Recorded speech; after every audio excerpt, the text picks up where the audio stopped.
When you're hungry, you have options.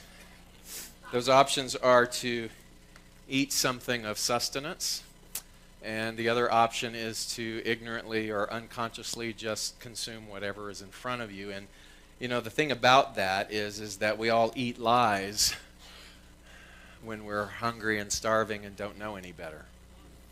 But I have deep faith that you know better, that your knowing is better. Your knowing is better. I want to offer you this way to look at this differently. You probably heard in all of the years of this teaching, if you are somewhat rooted in this philosophy that God is in you. I want to change that. It doesn't have the impact. What I want you to hear is that you are in God. And you know the difference in understanding that you are in God, you are in that. Yes, it is in you, but you are absorbed. You are absorbed in something that is infinite. And your only request from the universe is that you recognize that. And in recognition, the recognition is something that's quite holy, because that is it's the story of the Christ child being born. It's the story of any kind of redemptive narrative that tells you that you are more than what you think that you are. It is any story that has grabbed you by the shoulders and asked you to wake up. It is any story that has gone into the closed heart, the protective heart, the fearful heart that you might be harboring, and brought that heart back into the light of day and said, wake up. Because what you are is you are in God. You are in something so infinite, and all that it asks of you is to recognize it. And once you recognize it, then you and I move upon a journey of embodiment. And boy, isn't that a fun journey.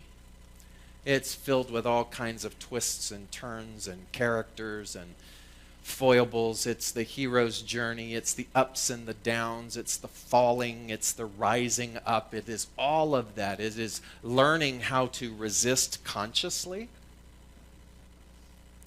and understanding that to the degree that I am for something from a place of vision, that I never tire and that I am never weary.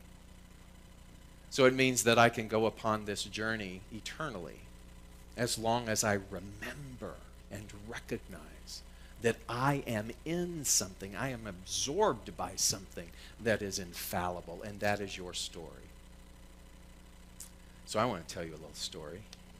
It requires a little acting on my part. It's 5 characters, okay?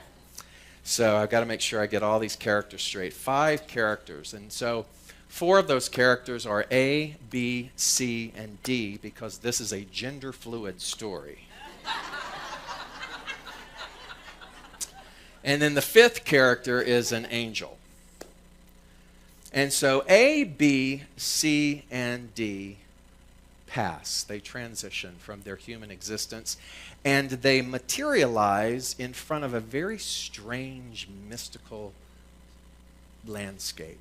And in front of them, the only thing that they see is a road, an ancient, medieval-looking road that forks off into 2 different directions. Actually, that's redundant, because that's what a fork means. One goes that way, one goes the other way. So there they are. A, B, C, and D are standing in this misty, ancient fork in the road, deciding what's next. They realize that they have moved and shed their human experience. But they also have this intuitive knowing that something is calling them upon a continual journey. And as they're talking and mumbling upon themselves about what to do with this fork in the road and which direction to go, this angel in white appears and stands before them and says, welcome, welcome. Indeed, it's true that you have transitioned and that you are stepping now into the furtherance of your evolution. And I have some ground rules. So the ground rules are that as you stand before this fork in the road, know that one direction takes you to the experience known as heaven. Heaven, the beautiful, majestic, beautiful, pristine, glorious place where your heart will burst open, where every need shall be met even before you ask. That is on one of these roads. And the other fork in the road will take you to hell. And it is there that you will meet adversarial experiences. You will meet scoundrels. You will fall prey to unfathomable depths of despair. So choose wisely. But understand this in these rules, that once you get down a particular degree on this path, you can't turn back. Know that with each step, you are moving to that place of non-returning. So walk carefully. Pay attention. And the last rule is you can only go individually. You can't go together as a group. And the angel disappears. Did you like that? I worked on that all this morning. That's where the jacket came from. So A, B, C, and D are sitting there, and they decided, which is usually the case when you transition out of your human experience and you go to the next realm, you usually have straws because they drew straws. They pulled out straws to see who would go first. And so C got the shortest straw. So C is standing there deciding what they will do. And C, in their rationale, said, well, I'm going to go right because the word right just has the connotation of being correct, and I'm going to go with that as my base. And C began to put one foot in front of the other and walk down this path. And not too far into this journey, there began to be these howls like hyenas and wolves off in the distance. And clouds began to cover the sunlight, and the wind began to pick up. And things began to blow, and the dust became so thick that C couldn't see in front of them. And C wondered, have I come too far down this path to be able to turn back? And C thought there's only one way to find out. And C began to inch backward. And sure enough, had the capability to go back. And as soon as C realized that, ran all the way back to the beginning position, where A, B, and D were still waiting. And C was huffing, and he said, well, that was a wrong decision. And they were like, what? What happened? And C began to paint the landscape of all that he had experienced and all of the ominous sights and the visuals and the fear that was there. And so C decided that perhaps then, obviously, left was the way to go. So C began down the left fork in the road. And not too far as the steps were carrying them into this experience, the same thing began to happen. The winds began to pick up. The hyenas began to howl. Can I get a hyena howl? Yeah. Ooh, scary. And the same thing occurred in C's mind. Oh my God, have I ventured too far into this experience to be able to turn back? There's only one way to know. And C began to back up, and sure enough, had the capability to go, and ran back to the starting point where A, B, and D were waiting. And C said, I think we're screwed.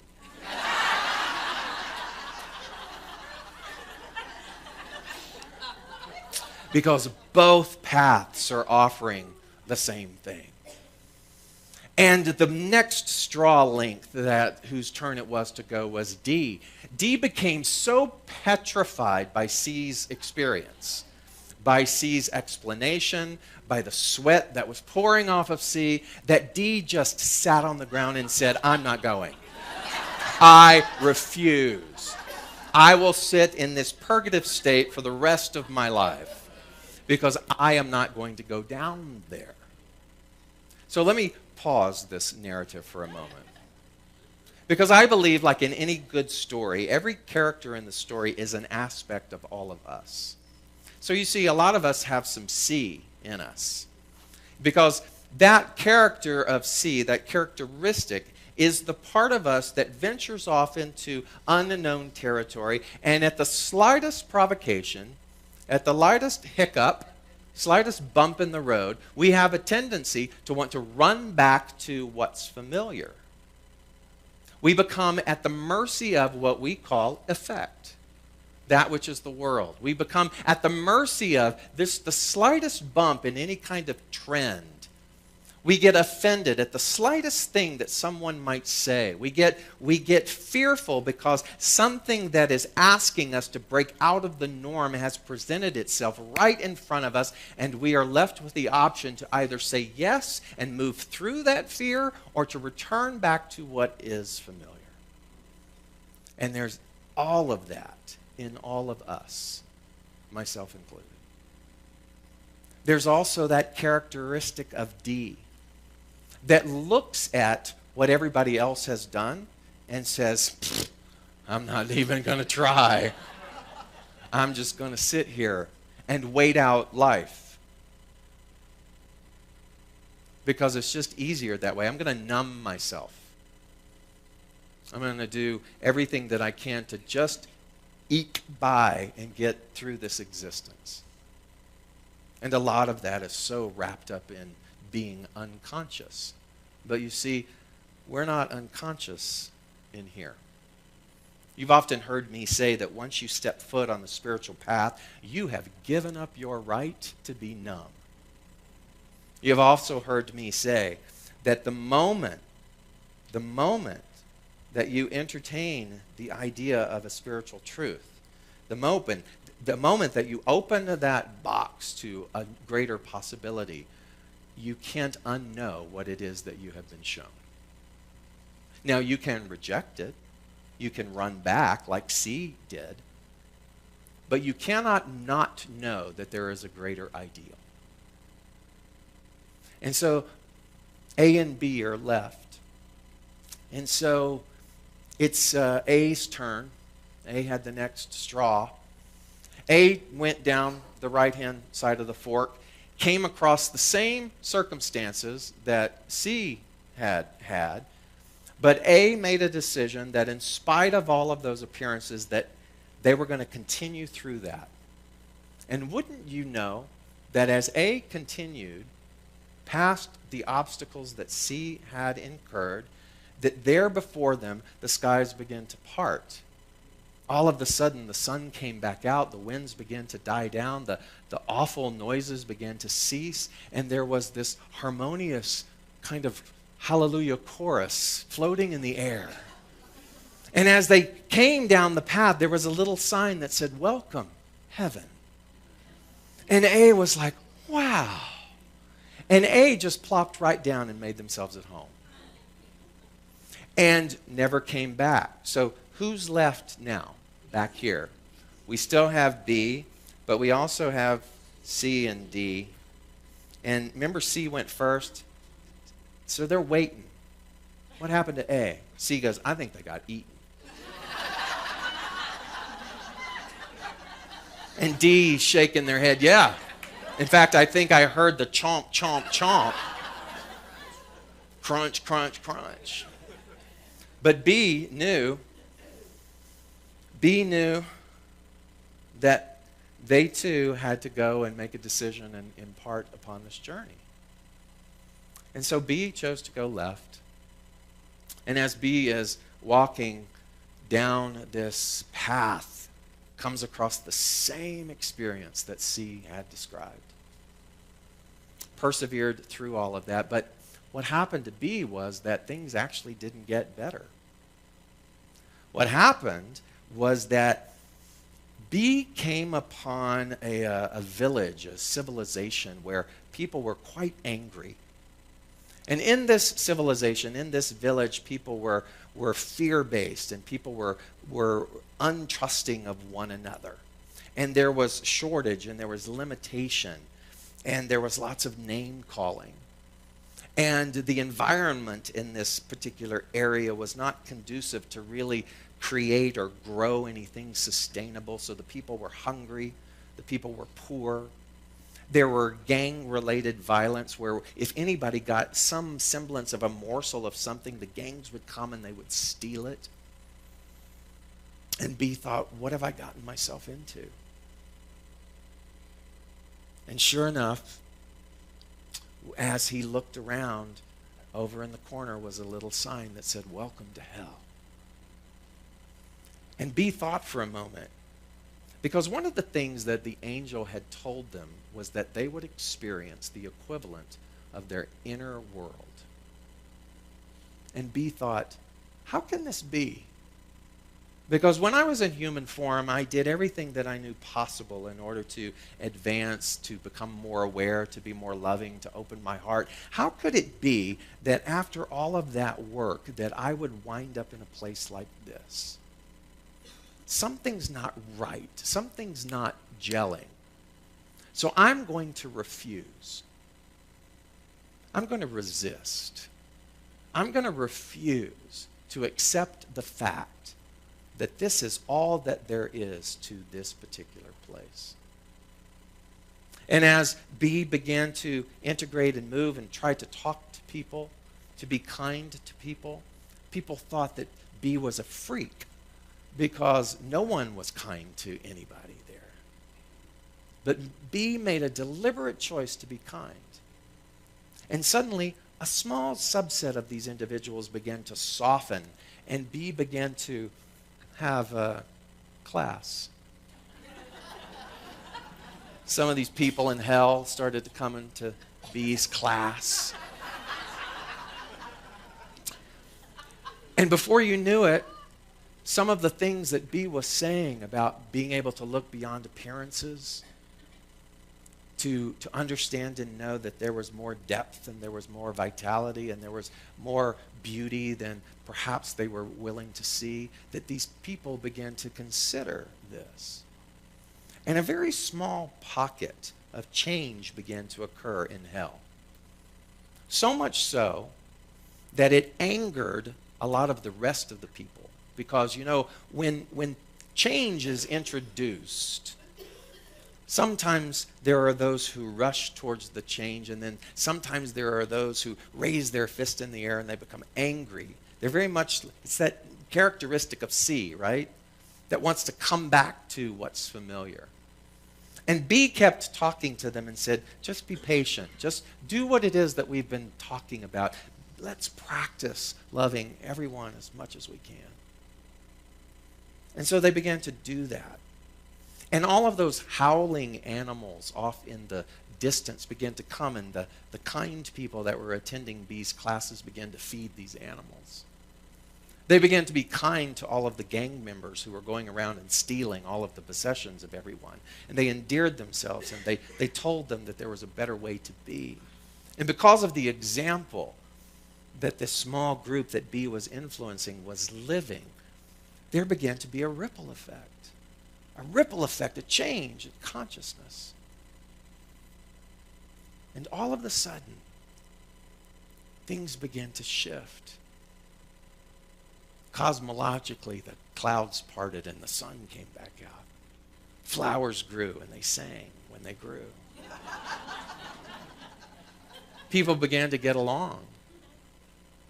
And B decided that they wanted to do a new workshop, a vision board workshop.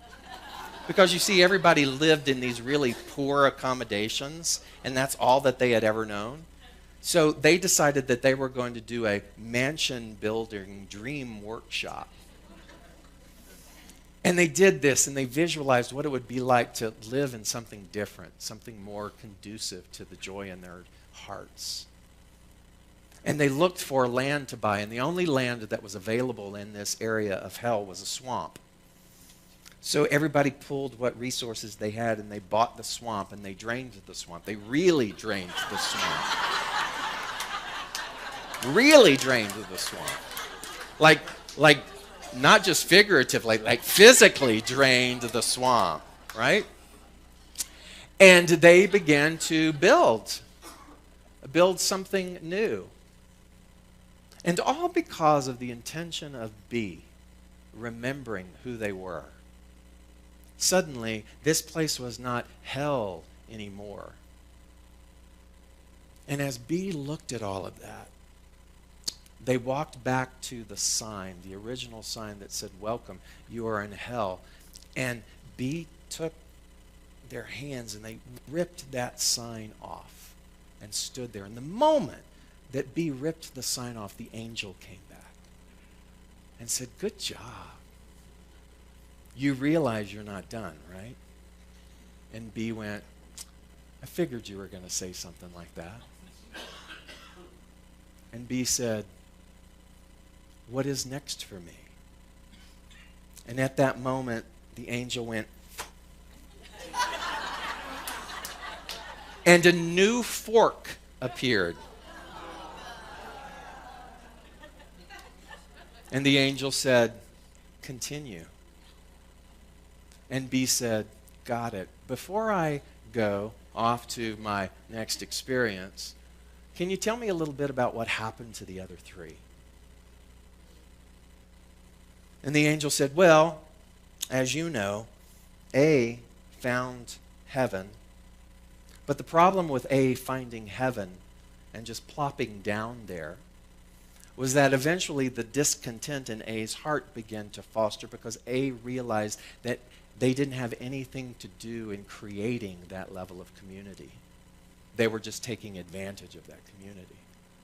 And so the disenchantment is now building in A's heart. And soon I will go over to A and I will go, and I will provide a fork, and probably what happens is that A will continue on, but then A will discover hell. And it will be A's opportunity to transform hell into heaven as it was yours. And B said, "And C and D? Oh, they're still sitting in the same original spot. They're really in hell."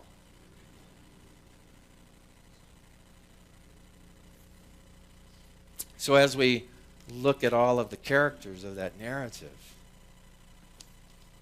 I want to remind you of the opportunity that you have before you as human beings in this amazing, chaotic, beautiful hell that we live in called Earth, which is also the potentiality of heaven. But the reality for us is that what it becomes to us is what we bring to it. And you see, we are a place, a fueling center that feeds remembrance, that feeds wisdom, that feeds opportunity, that feeds the part of our hearts that need to be seen and loved, that feeds the need to be in that tribal energy of community. We provide that. But it's not enough for that to be contained within any kind of physical building, because it is the calling card, it is the clarion call for each and every one of us to be able to take what it is that we consume and to live it. You live in a world that stands on tiptoe for you to wake up. You live in a world where, by the very choices that you make on any given day, let's say in the morning, that the effect of that choice will also affect more people than you will ever realize. You live in a world whereby, because of the consistency of choice that rests before you, the choice that says, which path will you take? What will you make of this? That there are people who will be influenced by your choice. So I want to know, what kind of influence are we? I want to remind you that it isn't so much that God is in you, but you are in God. And I really kind of want to know, what does God mean to you? What does that word mean to you? Because it's beyond description. You think you know what beautiful is, but you really don't know.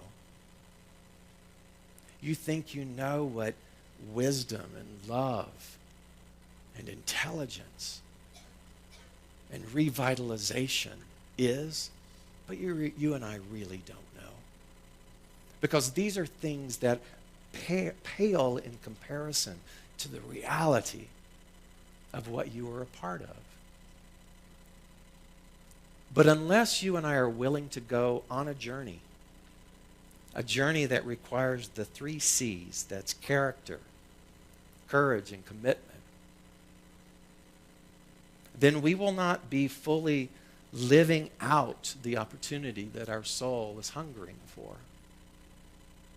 And so we will begin to eat lies. Eat the lies about ourselves, eat the lies about the world, eat lies about what is possible, eat lies about your worth. Because we are starving ourselves of the nutrients of the true food of character, courage, and commitment. So character is what you are when no one's looking. Character is your value system.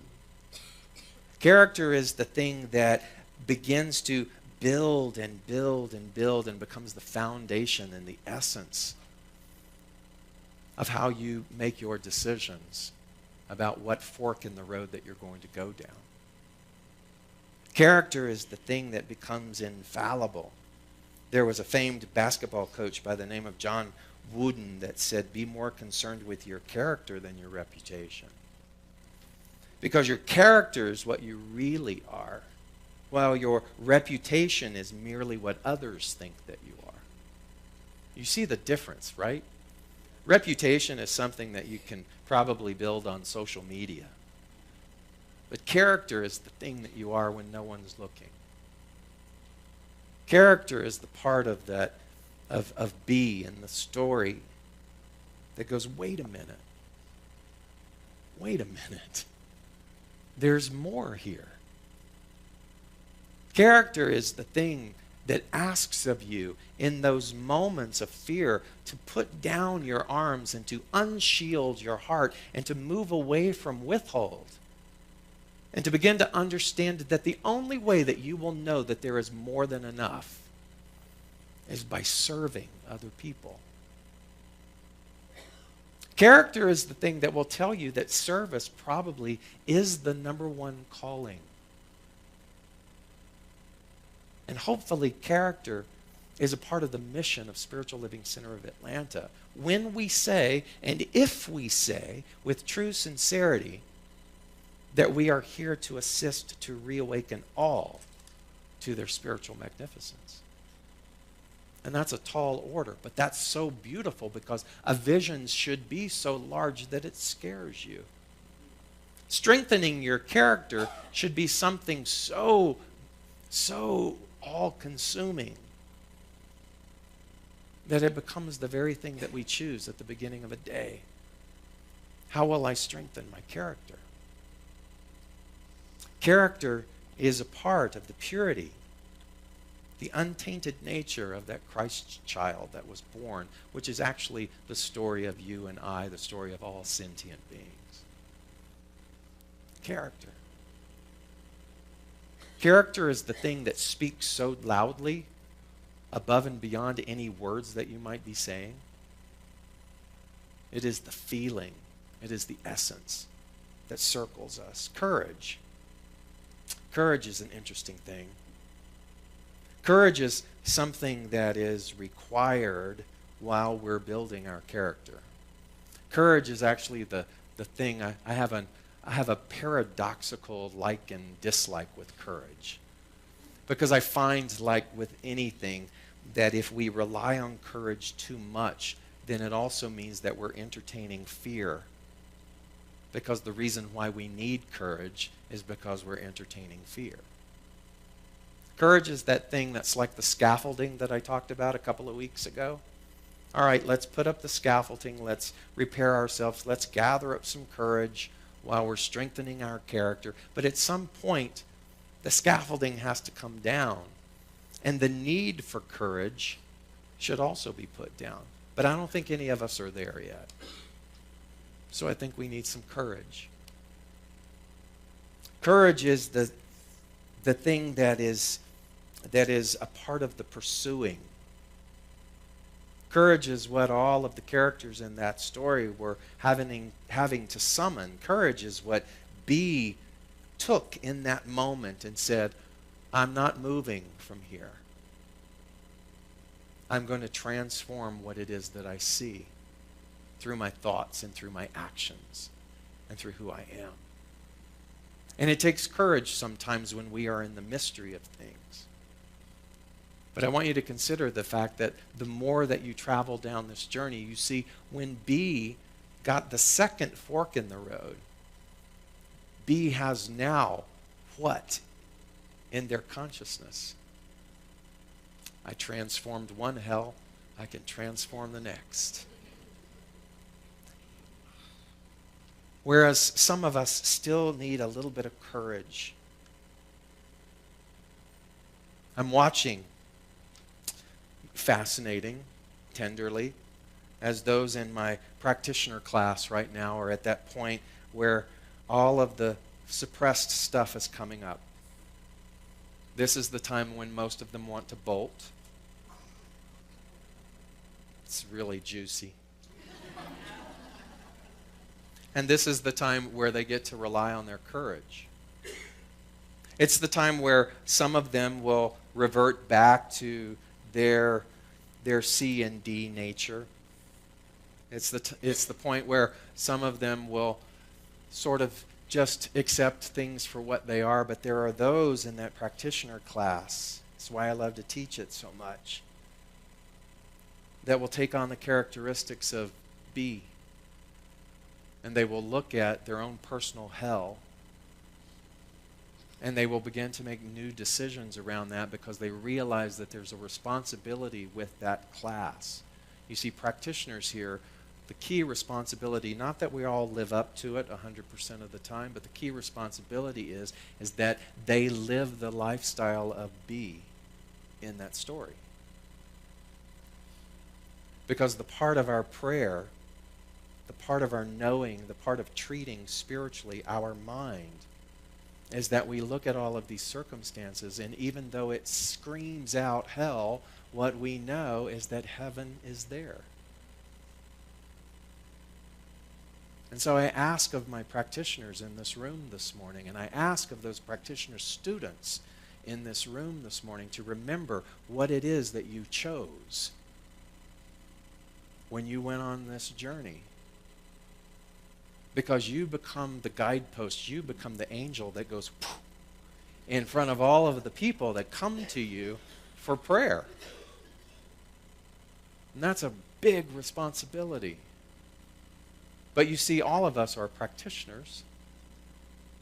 All of us do the work that we are called to do, and that work a lot of times takes courage. And lastly, commitment. Having commitment simply means that you become dedicated to something. You know, a lot of people are committed to lack. A lot of people are committed to drama. A lot of people are committed to Facebook battles.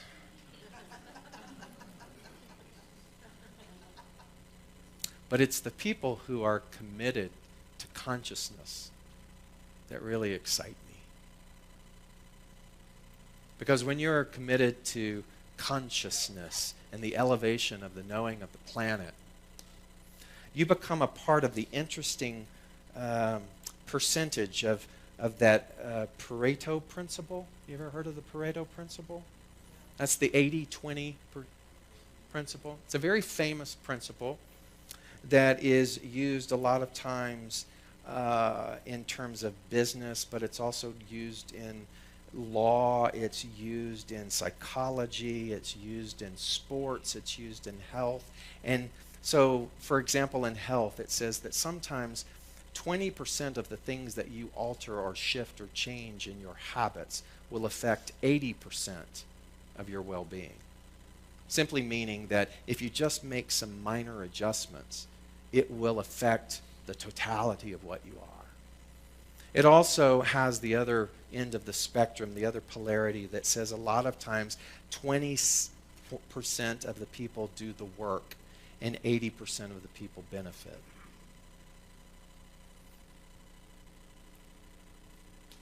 And so it's that 20% of the people who do the work and the rest of the 80% feed off of that. That has become the norm or the standard of this very famous principle, a principle that is taught in economics, a principle that is taught in spiritual context, a principle that is taught in law. And often when this subject would come up, 20% of the people are doing the work and 80% of the people are benefiting, I thought, I would love it if an angel would come and go, and here's a new fork in the road. Because I want you to imagine a world, and this is my final call to you this morning. I want you to imagine a world where the responsibility of consciousness is not contained within 20% of the population, but that percentage increases. And that the more of those people who become the characteristic of B in that story, who persevere and move forward, who live the Christ consciousness that was birthed, that is celebrated at this time of the year, the more that happens, can you imagine what this world would become? And the distinction is this. Those who operate in that 20%, who become the foundation, who become the character, who obtain the courage, who keep the commitment, those people who hold the energy of this planet. Some of you are in here. And some of the 80% are in here. And when we walk out into that world, when no one's looking, would you be willing to consider the fact that your true calling is to become a part of that percentage of the character, the courage, and the commitment that begins to move into the realms of solution and possibility? Could this be, as we enter into the solstice, where the veil of that existence between that which is heavenly and that which is earthly is so thin, where the darkness extends itself momentarily to move back into the breeding of that which is light? Could you make a commitment at this solstice time to say, I'm not going to be C or D or even A, but I'm going to take on the characteristic of B, and I'm going to create heaven wherever it is that I go. If ever there was a time for a resolution to be made, the time is now. And so it is.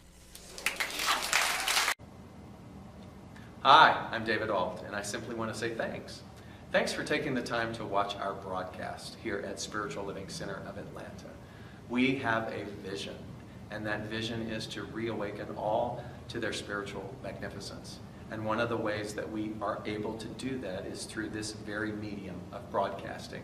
So if you got anything out of this, if you felt in any way inspired, or if something spoke to you directly, then I extend an invitation to you to become a part of our family by donating. And there are many ways in order for you to be able to do that.